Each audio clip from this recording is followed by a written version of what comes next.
Hello all, Accionoctem here with a new series all about lore in each of the individual Guild Wars 2 zones. The first zone I'm going to bring to you is Queensdale. That is the human starting zone. It's the zone right outside of Divinity's Reach. Now when you first come out of Divinity's Reach, you're going to find Shamore Village. A lot of people just think it's pretty scenery because there's really not a whole lot there. There aren't any hearts or vistas, it's not a point of interest, and there's only one single dynamic event, and it doesn't happen all the time. But Shamore has some interesting stuff going on. There's a little bit of unrest in the village. A certain NPC by the name of Jorban walks around and talks to the other townsfolk, seems to be gossiping. He's very unhappy with the way that Mayor North is running Shamore Village. He thinks he would make a better mayor and is just trying to stir up some conflict. The other townsfolk seem less than impressed with Jorban, and most of them seem to tell him just shut up and go away. The real interesting stuff about Shamore actually occurs in the cemetery behind the village. If you head to the cemetery during the day, you'll find a priest of Grinth just kind of hanging out to the side of the cemetery. If you go up and talk to him, he says that there have been a lot of reports of ghost activity in the cemetery at night, but for whatever reason he's called away every night back to Divinity's Reach, so he hasn't been able to investigate it. You can also find the cemetery groundskeeper wandering around. Now the poor fellow seems like there's something wrong with him. He's not quite all there. But he also makes the same claim that there are ghosts in the cemetery at night. Well, sure enough, if you come back to the cemetery after nightfall in-game, you'll see a lot of creepy fog all over the ground. There are bats all throughout the cemetery. And you'll find a woman pretty far into the cemetery kneeling at a gravestone. This is the only dynamic event that exists in Shamore Village and in the cemetery, and it starts the event titled Lady in White. I'm not entirely sure, but I think this might be a reference to the novel The Woman in White written by Wilkie Collins, but the lady will ask if you will escort her home, and you start walking with her back through the cemetery heading into Shamore Village. When you get to the edge of the village, she kind of freaks out on you and turns into a ghost and starts to attack you. Big surprise. That's a pretty interesting little dynamic event that a lot of people miss or just plain overlook because they don't think to check the village out. Now, if you head out into the rest of the map, we're going to start with the northwest corner. This is mostly farmland. The farmers here are constantly harassed by bandits. Now, all of the bandits in Queensdale belong to the same group. There's not a whole lot of story behind them in the zone. Most of the information you find about the bandits exists in the human personal story. So I don't want to go too deep into that. I don't want to give any spoilers. But all of these bandits do follow the same leader. There are two main hideouts. The largest hideout is in the cave south of the Moa Ranch. The other hideout is called Beggar's Burrow, and it is hidden behind the cemetery in Shamore Village. You're also going to find the Western Divinity Dam in this part of the map. There's not a whole lot of information surrounding it. They have a problem with harpies nesting on the top of the dam. It seems like the area is a little unstable. There are a lot of landslides, a lot of leaks, and a whole lot of unexplained minor earth elementals attacking. So it kind of gives the feel that maybe there are some earthquake activity going on in the area, although I wasn't able to find any NPC that comes right out and says that. There is another dam in Queensdale, the Eastern Divinity Dam. Once again, it's a beautiful location, but there's not a whole lot going on there. Still one of my favorite spots to go and just take screenshots. You're also going to find the Divinity's Reach water treatment facility. It's under the name of Dalen's Pumping Station. They handle all of the water for the irrigation for the farms, plus Divinity's Reach. Just like the farmers, they're under constant attack by the bandits. The bandits want to poison the water supply and just cause a lot of problems as normal. There are quite a few dynamic events that take place there as well. Where things really get interesting, though, is once you hit the garrison and you start heading out into more of Queensdale. Shamore Garrison is the last defensive outpost between the Centaurs and Divinity's Reach. Now, throughout Queensdale, there is one Centaur tribe attacking, and that is the Tamini tribe. One of the NPCs in the area states that the Tamini are the weakest of the Centaur tribes. If you pull it up on the Wikipedia, it says that they are the lightly armored scouts for the Centaur army, which makes sense as to why they would be so close to Divinity's Reach if they are in fact the weakest of the tribes. They're just there as the scouting party for the main army.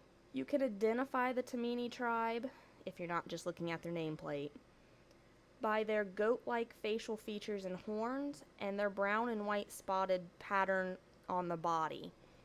One of the NPCs not in Queensdale, I can't recall what zone they're in, but they mention that you can tell what tribe each centaur is in based solely upon their looks, because the tribes seem to be formed around what would be similar to horse breed. Once you get out of the garrison, you can easily tell that this area used to be farmland for the humans. The centaurs have just completely trashed the spot. Now, if you head southwest from the garrison, you're going to come to the town of Claypool. Claypool is an interesting town. It looks pretty small in game, but it is considered one of the largest towns in Queensdale, which really isn't saying much because there's not too many towns in Queensdale to begin with. But Claypool's claim to fame is their forge. They have the largest forge in all of the human town, and they have a lot of very skilled weaponsmiths. Most of the weapons that you find in Divinity's Reach, and most of the weapons that their militia and the Seraph use, are crafted here in Claypool. Claypool is also a haven for refugees from the Centaur attacks that you see occurring more towards the other side of Queensdale.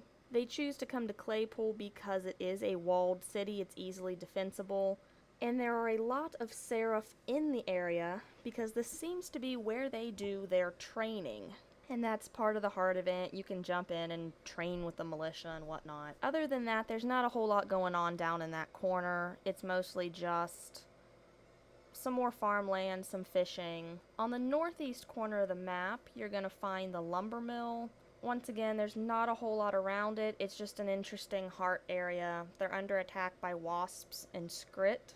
The lumber mill is important only because it's where the bulk of the building materials for Divinity's Reach come from, and for the war effort against the centaurs. You know, wood for catapults and whatnot. You go a little bit further and you're going to come to the hunting lodge, most famous for the champion boar that spawns there, that's part of the champ train in Queensdale. The actual story with the hunting lodge is pretty straightforward. They hunt the local dire boar herd, and they provide meat for the soldiers. There was one interesting NPC I found here, a fellow by the name of Phil Thackeray. When you talk to him, he claims to be the distant cousin to Logan Thackeray. It's not really clear whether or not he's stretching the truth just because he has a convenient last name, or if he really is distantly related to Logan.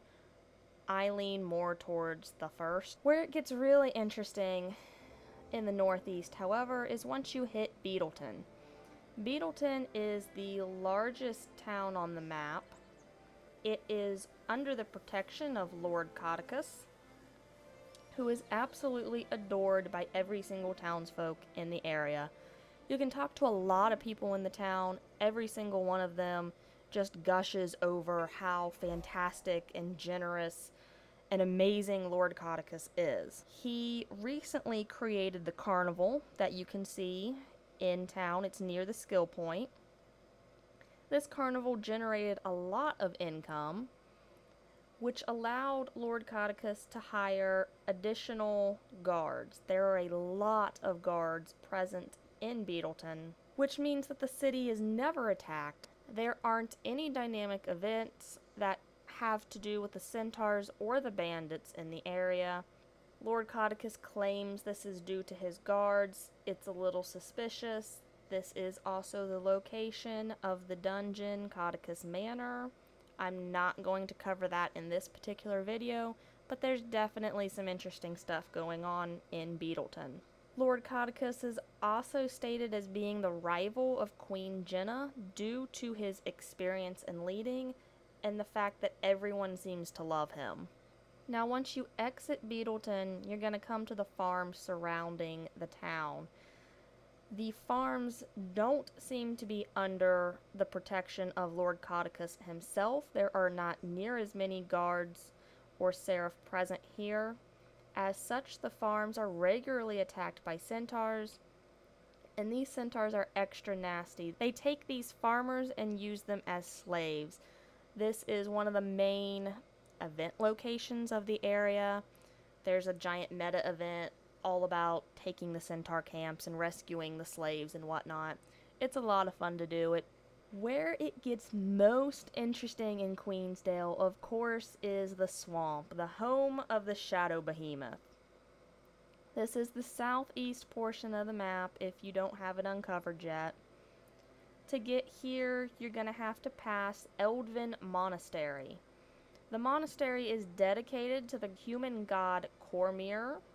It is a brewery famous for providing beer throughout Queensdale and Divinity's Reach. But the most interesting part of the monastery are actually two Derman Priory explorers that are kind of hanging out down in the courtyard. You can talk to both of these explorers and they give you an interesting bit of information.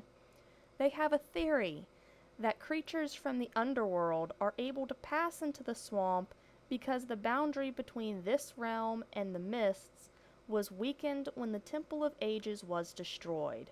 Now, what is the Temple of Ages? This was a sacred location in Crida where the 6 human gods were worshipped. It was destroyed when ore rose back out of the ocean. The rising of ore caused a large tidal wave to sink the ruins to the bottom of the swamp. You can still see these ruins. As a matter of fact, it's a point of interest. And you can see that there are the ruined remains of the statues. Now, these statues of the gods seem to still hold some power. They emit a glow, and this seems to be where the bulk of these underworld creatures come from, and this includes the shadow behemoth. The Derman Priory are all throughout the swamp zone, really interested in these portals to the underworld.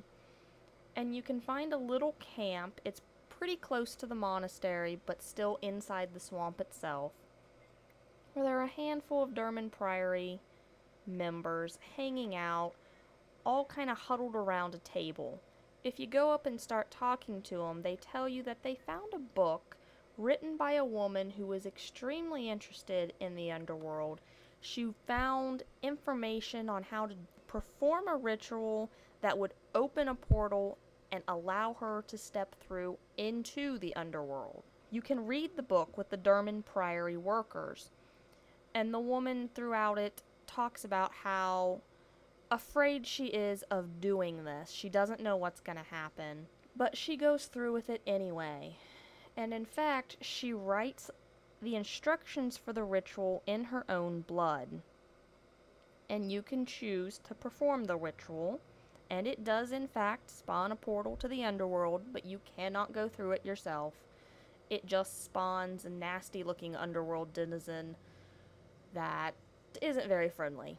Unfortunately, that seems to be the end of the information around the activity in the swamp for now. I'm really hoping that they do a little bit more with it. I'd love to have more information on what exactly the Shadow Behemoth is, and if there are more like him. It would be really interesting if they would even let us go to the underworld outside of the Mad King's realm. But Queensdale itself is meant to feel like the backbone of Divinity's Reach. It is the source of all of their food, it is the source of all of their war materials, it's where the bulk of their militia for the war comes from. Without Queensdale, Divinity's Reach would not be in the position it currently is. They would need a lot of help from the other races of Tyria. Now I just want to take a moment here to remind you that if you found the video useful or you just enjoyed watching it, please remember to like the video and subscribe to my channel. There will be a lot more Guild Wars 2 videos to come. I'm going to cover every zone. I might cover all of the dungeons, and I might start getting into the living story. Not sure on that one yet, but there's a lot more to come. So, thank you for watching.